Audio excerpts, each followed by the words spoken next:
احمد شهزاد نه دی دا عجیبه انسان دی چې د یوټیوب چینل کولو کړی دی د خپل یوټیوب چینل د پاره چې د کم د کرکټ میچ باندې انالیسس کوي ټوټلی غلط کوي جی کله چې د پاکستان کرکټ ټیم دا سلیکشن او شو کنه باندې میچ شو د نیوزیلند خلاف ټي20 سیریز خبره کوم کم کې چې پاکستان ډیر غټ شکست خوړو باندې میچ کې نو غینه پس د په ویډیو کې دا بیانو چې دا یو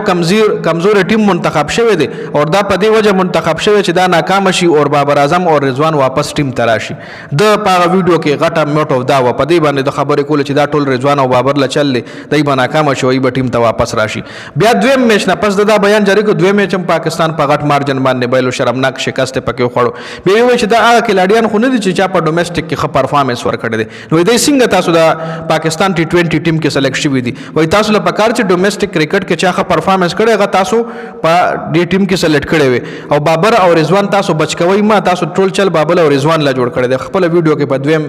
ټي20 میچ نه پسم دا خبره دریم ټي20 میچ کله پاکستان په 16 اور کې 204 رنونه انګلند پسې چیز کله حسن نواز پکې سلیزه وخلو نو غینه پس دی وای مبارک شي او ټول فینز د مبارک وي او پی سی بی له د مبارک یو چیف سلیکټر له د مبارک یو هغه خو ډیر بهترین ټیم سلیکټ کړي وو مونږ خو په باور کوله په دې منتخب کې دوه باندې ډیر غټ کار وکړي چې بابر او رضوان ډراپ کړي دی او ټولو د مبارک یو سلیکټر د مبارک مطلب